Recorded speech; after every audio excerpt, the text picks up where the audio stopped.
অনেক কাল আগের কথা। মিথিলা নগরী নামে এক গ্রাম ছিল, আর সেই গ্রামের পাশেই ছিল এক জঙ্গল। আর সেই জঙ্গলে থাকতো এক মাথা কাটা ভূত। আর সেই ভূত নাকি মিথিলা নগরীর গ্রামবাসীদের অনেক সাহায্য করত। এমনই একদিন এক অসহায় মানুষ সেই মাথা কাটা ভূতের কাছে সাহায্য চাইতে আসে। ভালো ভূত, আমার বাবা যে অনেক অসুস্থ, সে হাসপাতালে ভর্তি, তার চিকিৎসার জন্য অনেক টাকার দরকার, কিন্তু আমার কাছে যে কোনো টাকা নেই। ঠিক আছে, তুমি চিন্তা করো না, তোমার বাবা ভালো হয়ে যাবে। এই নাও, এগুলো নিয়ে বাড়ি ফিরে যাও, এগুলো বিক্রি করলে অনেক টাকা পাবে। এরপর সেই মাথা কাটা ভূত সেই মানুষটিকে এক ঘোড়া সোনার মোহর দেয়। এইভাবেই মাথা কাটা ভূত মিথিলা নগরীর সমস্ত গ্রামবাসীকে অনেক সাহায্য করে। এমনি ভাবে আরেকদিন রাতে এক ব্যক্তি আসে সেই মাথা কাটা ভূতের কাছে। সেই মাথা কাটা ভূতের কাছে এসে সেই ব্যক্তিটা অনেক কাঁদতে থাকে। এ কি, তুমি কাঁদছো কেন? কি হয়েছে তোমার? বলো আমাকে। এই যে সাহায্যকারী ভূত, তুমি তো অনেক মহান, তুমি তো সবাইকে অনেক সাহায্য করো, আমাকে একটু সাহায্য করো। আমি যে অনেক গরিব, কেউ আমাকে ঠিকঠাক মতো কাজ দেয় না, তাই কোথাও কাজও খুঁজে পাই না, তাই সারাদিন বউকে নিয়ে না খেয়েই থাকি। দুবেলা যে ঠিক মতো খেতেও পাই না, ঘরের তো ঠিকঠাক মতো চাল ডালও নেই। ঠিক আছে, তুমি এভাবে ভেঙে পড়ো না, আমি তোমায় অবশ্যই সাহায্য করব। এই নাও।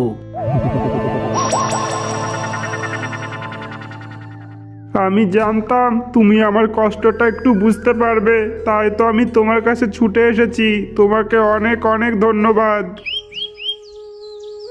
এভাবেই কেটে যায় অনেকগুলো মাস।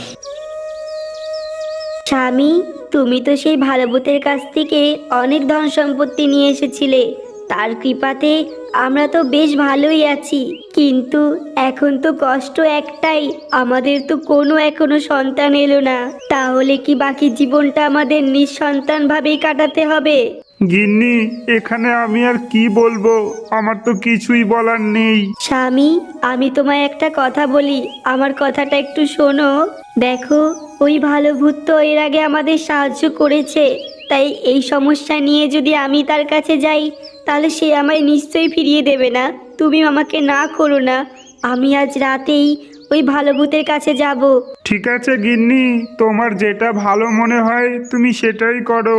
ঠিক আছে স্বামী, আমি আজ রাতেই যাব ওই ভালো ভূতের কাছে।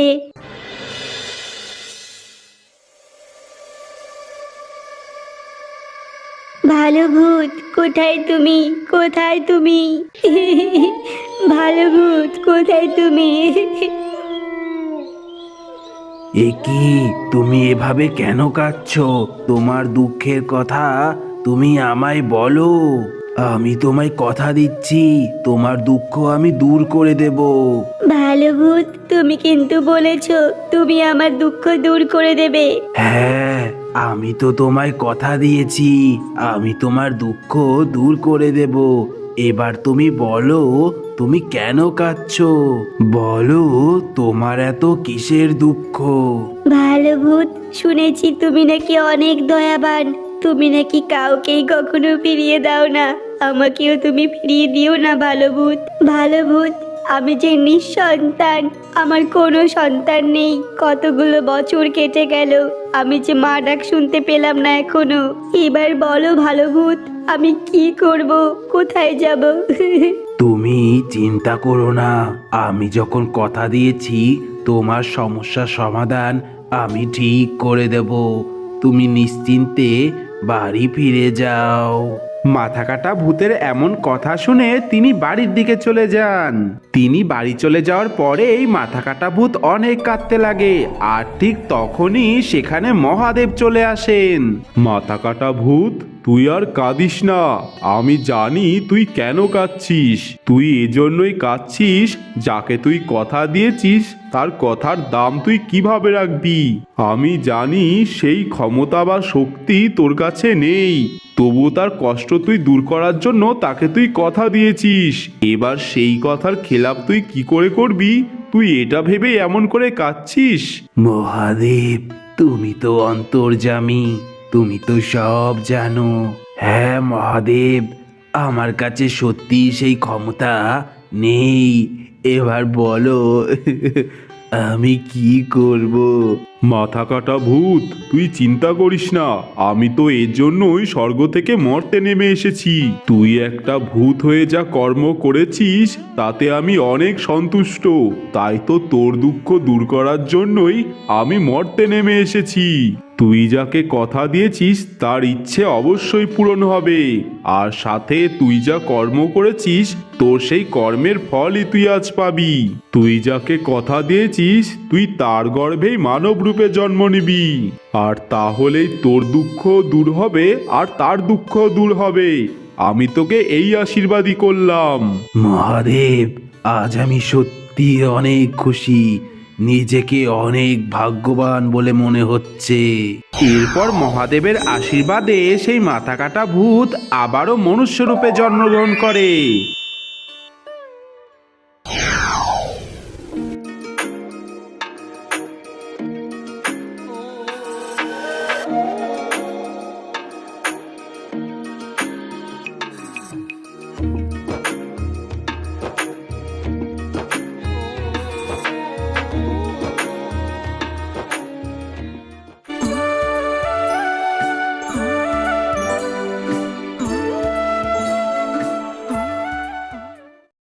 শোনো, তোমায় আমি একটা জাদুর আয়না দিচ্ছি।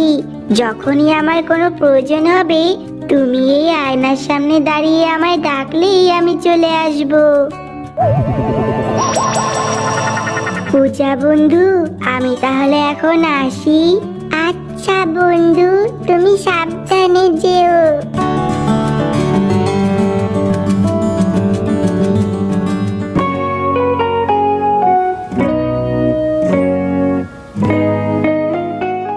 মেয়েটা সেই কখন বেরিয়েছে বাড়ি থেকে, এখনো এলো না। কি যে করছে মেয়েটা কে জানে।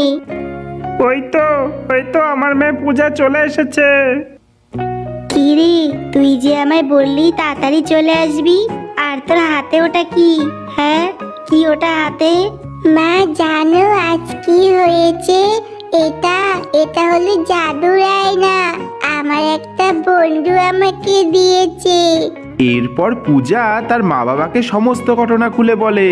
ঠিক আছে মা, আমার সবই বুঝলাম, কিন্তু তোকে একটা কথা বলে রাখি, তুই আর কখনো একা একা জঙ্গলের দিকে যাবি না। অনেক হিংস্র প্রাণী আছে, তোকে কিন্তু মেরে খেয়ে ফেলবে।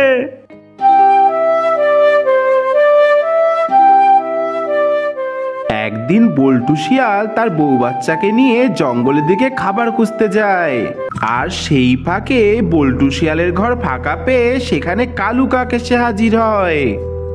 আজ তবে বল্টু শিয়ালের ঘরটায় হাত সাফাই করে ফেলি, দেখি বল্টু শিয়ালের ঘরে কি কি সোনা দানা আছে, সব লুট করে আজকে চুরি করে নিয়ে চলে যাব।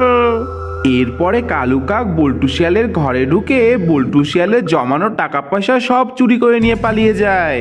এরপর বল্টু শিয়াল তার বউ বাচ্চাকে নিয়ে যখন ঘরে এসে দেখে, কি আমার ঘরের টাকা পয়সার বাক্সটা এভাবে খালি পড়ে আছে কেন? তবে কি আমার ঘরে চুরি হয়েছে? হায় হায়, আমার কি সর্বনাশ হলো গো। বাবা বাবা, তুমি কেঁদো না বাবা, আমার কাছে একটা উপায় আছে। আমার ওই জাদুর আয়নাতে আমার ওই বন্ধুকে ডাকি চলো। বাবা মা, আমার ওই বন্ধু বলেছিল এই আয়নার সামনে দাঁড়িয়ে তাকে ডাকতে। বন্ধু কোথায় তুমি? এসো, আমি তোমায় ডাকছি বন্ধু, এসো।